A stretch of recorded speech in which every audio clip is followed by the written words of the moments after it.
there was one person that said there was like a verse in the Quran that actually says that men are maybe twice the value of women. I don't know if this could be. No. There's two. Look, the Quran says men are the maintainers and protectors of women. Okay, just as the Bible says that the man is the woman is at the heel of her husband. Yeah, for example. When it talks about the two witnesses, this is what it's referring to. Now, people will quote the Quran out of context. And without its historical context. Because when the Quran says something, generally something's happening. And now imagine a scenario: you're in a society where women were worthless. Baby girls were buried at birth because they were worthless. They could be sold and passed off and whatever because they were worthless. Then Islam comes along and liberates them and gives them value and prohibits the things that were being done before to women and give them rights and privileges, give them the rights of divorce, the rights of inheritance. Things that recently only got English women recently got. All right. So when Islam did that, imagine now, women have had no part in this stuff before. Now all of a sudden they've been given this rights. So if you read the Quran, it's referring to financial matters, financial contracts. Not something that women are not au fait with. So it's explicit just about that. If one is, bring another. Just the financial part you're talking about. Do you understand the gobbledygook? Or for example, one woman, by the time you want to bring them as witnesses, who might be pregnant or whatever, or do you understand? So you have two, so if one is or one's not able, the other one is there. Alright. But it's specifically about contracts. It's not about a court of law, woman needs two witnesses, this, that, the other nonsense. It's just specifically that. But what people will do, they'll take the Quran and they'll take what they like from it that suits their agenda, and then they'll spread that. Rather than trying to understand what it really means, they'll use it to support their agenda. Like what other, maybe some people say who are anti-Islamic, they'll say a woman who has been raped needs 4 witnesses. Absolute garbage. What the Quran does say is that if you accuse your wife of adultery, produce 4 witnesses. That's what it does say. Produce your 4 witnesses, and these witnesses have to be honest and truthful and witness penetration. Right? So this is for the honour of the woman. You can't just accuse your wife of this, that, the other. You need evidence, mate. And if you only produce 3 witnesses, you're flogged. Really? Yes. So this is for the honour of women. Then if you read in the Quran, women are the twin hearts of men. The Prophet ﷺ, the best of those who is best to his wives. There's another thing in the Quran where a man gets 2/3 of the inheritance, while the daughter gets 1. So the son gets 2/3. Misogynistic, oppression, discriminating. Alright. Why? Because the son has to take care of the women of the family with his dough. The woman, she doesn't have to. It's hers. Do what you like with it. So he gets extra because he's got extra responsibility. So the beautiful thing about women in Islam, it's not equal, it's equitable. It's balanced. Do you understand? And that's the beautiful thing. So that's my response to the misogynistic claims. And this idea women can't drive in Saudi. I mean, you even know, there's even wisdom behind that. You're in the desert, this, that, the other, and it could be dangerous, being alone out, car breaks down. That's not in the Quran though. No. But this is this is not like this. But we know, could women ride horses in the time of the Prophet ﷺ? Yes. They could. Well, we know that Aisha had the white prophet. She led a camel into battle.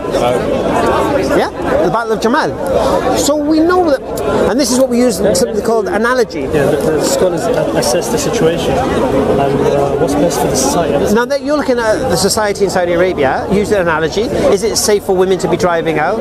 Now, to be honest with you, do I think it's, if you said women have to travel in pairs, I don't have an issue with that. This woman can't drive, I don't know where it's from.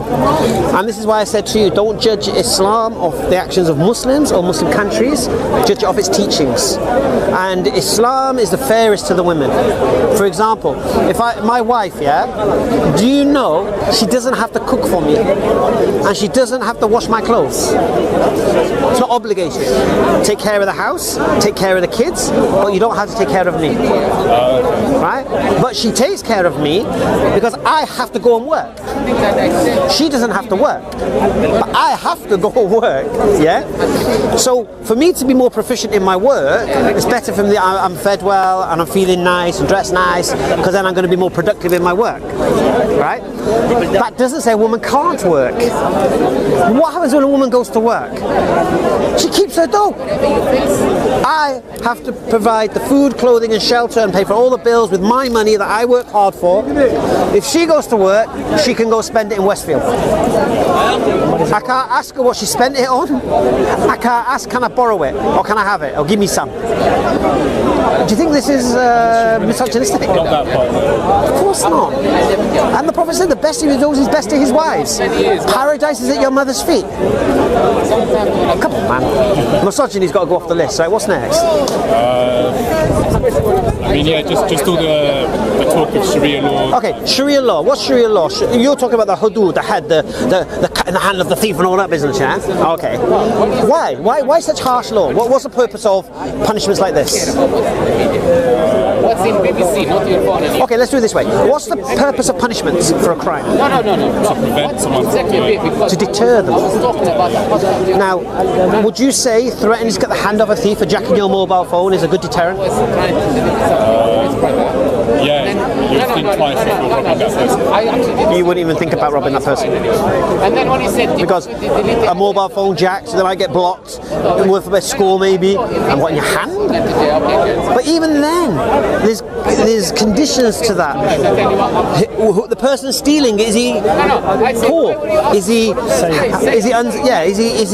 mentally there? Is he homeless? Does he not have any food? Do you understand? To be honest with you, I was saying to someone earlier, it's probably more rigorous on a rich person who gets caught stealing, because they've got no need to do this. And this is a beautiful thing about Islam. There's no class system. Just because you're rich, you don't escape the punishment. You're probably more inclined to get the punishment because you're not doing it for you're doing it for personal benefit rather than necessity. Yeah. So if I said to you, what should be the punishment of a paedophile? I wouldn't mind death. Anger mine. Yeah, that's the standard. How many times you hear old men say, "Bring back the birch"? I don't hear that much. You don't hear old men say that. Bring back the birch when they see kids unruly. Corporal punishment. Oh, right, yeah. You know, these would be the thing. The cane. Yeah. Why? Because if you have a punishment that is so severe, it will deter you from committing the crime, and that's the whole point of a punishment. Now, if you're so stupid to carry on with the crime, you deserve the punishment in reality. And like I said, adultery, it's not just a matter of, oh yeah, she slept with him, stone her to death. No, 4 witnesses, witnessing penetration. That's telling you she needs to adulterate in the public. Well, please, if you need to do that, yeah. And in society we have laws of decency. You can't do this stuff. So the deterrent is so severe, so you don't do the crime. Why? Because your crime is no good for society, and God wants a good society. Therefore, those who do not fear Allah and God fear the sword of Sultan. Meaning, if you can't be afraid of, because God says don't do it, you don't do it, then fear the law. Yeah. So this is it. You rape somebody, you behave like a paedophile, and all these things, you'll be executed. No question. You murder somebody, your blood is halal. But not just anybody. The state has to do it, and it's not like, you know, like Aladdin, street rat, come here, parata. No, it's court of law, representation, evidence. It's not like medieval. You can still use DNA evidence and all of these things to prove whatever needs to be proven. So why are you against punishments that actually have the effect that they're meant to have in favour of the punishments we have now that don't, because our prisons are full? Well, maybe in terms of cutting the hand of the thief. So which one don't you like? Well, it's both cutting the hands of the thief for robbing and no, stealing cutting the hand of the thief who mugged somebody, for personal benefit. Yeah. They're the ones, and that's a certain amount. Yeah. You think that's wrong? Well, it depends what they stole. If they stole like food because they were hungry and then there's no punishment for them. Oh, really? Who's held responsible then? The state. remember, this is a society where there's no alcohol, there's no gambling, there's no drugs. I mean, I don't drink myself. No. But what I'm saying to you is, so, you see, people might get into a situation because they spend the money on drink and they've got no money, they go and rob, or they might gamble their money away and whatever. But the beautiful thing about Islam, it can only operate when the whole system operates. So you have to have a Sharia compliant land where there is no alcohol available, there is no drugs, there is no gambling and all of these things that can lead to wasting money in that sense. Do you get me? So like I said to you, the punishment, the punishment is there to deter the person. Yeah? And I think in the time of the Prophet ﷺ, hardly anybody received the punishments. Because the conditions to apply the had with the harsh punishment, is so stringent, it's impossible to kind of meet it. For example, this penetration, it's in penetration, 4 people, a neck. You can't spy on people in Islam. Yes, this is why I had this conversation today about homosexuality, for example. If someone's gay in their house doing what they do, it's none of my business. It's none of the state's business to go interfere in what's going on in here. You can't do this. But if they're dogging in the park, it's another story. Yeah? Let's give you an example, I'll be straight with you, yeah? So the beautiful thing about Islam and the laws of Islam is to protect the individual from society and society from the individual. So if the individual wants to do his thing, it's none of my business in that sense. Unless obviously committing a crime. Alright. But the state is safe from that. Yeah? And that's the whole point, to have a society that's peaceful, man. You know what I mean? Does it depend what you steal to get your hand cut off? So if you wanted to steal something highly expensive, your hand would get cut off. But if it's something... Look, it's like you said, it depends on your circumstances. Okay. So it's not just black and white as some people make it out to be? No. Well, Muslims will never make it out to be like this. Only non-Muslims will make it out to be like this. Yeah. So you have to start learning about Islam from Muslims and from the texts and from the scholars and what they say about this matter. Don't go to Answering Islam or hear someone in the park preach something, because there's a lot of hate preachers here. Don't take that at face value. So what's next? What do you think about the jizya tax? So there's like an extra tax on maybe atheists or Christians. Okay, how do you understand what jizya is first? Well, it's a tax, right? It's a tax on people who are not Muslims. Right, who pays it? The people who are not Muslims. No, who in society pays it? Sorry? Who in society pays it? The Christians and the atheists, because they're not Muslims, so they have to pay it to the government. They pay it to the Muslim government, the jizya tax. For what? For not being Muslim, isn't that it? No. That's what. Okay. Yeah, again, I've told you to listen to people. All right. First thing, jizya, you are correct, is paid by non-Muslims. Yeah. But women don't pay it. Oh, so it's just the men. Children don't pay it. Yeah. Old people don't pay it. The only people who pay jizya are men of military age. Yeah? And one of the conditions of their jizya is, first thing, they don't have to join the army. And the second thing is, they're places of worship and they are protected by the Muslims. Right? This is what jizya is. The Muslims, we don't pay jizya. We pay zakat.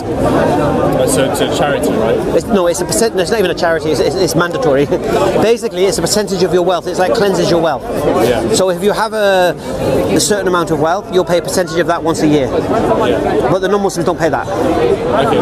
Well, you can't live in a society being protected and everything and not pay tax. You got to pay some tax. So the jizya is yours. Now, the history of this, I've said this a few times, but I'll repeat it because you might appreciate it. You heard the story of Andalusia and the Jews living in Andalusia. After 800 years, Isabella and Ferdinand raised a huge Catholic army and managed to push the Muslims out of Spain. So the Muslims were retreating back to Morocco. All right, they gave the jizya back and said, "We can't protect you no more." Oh, right, really? Right? We can't protect you no more. And the Jews said, "Keep it. Let us come with you." Yeah? And they came with the Muslims to Morocco.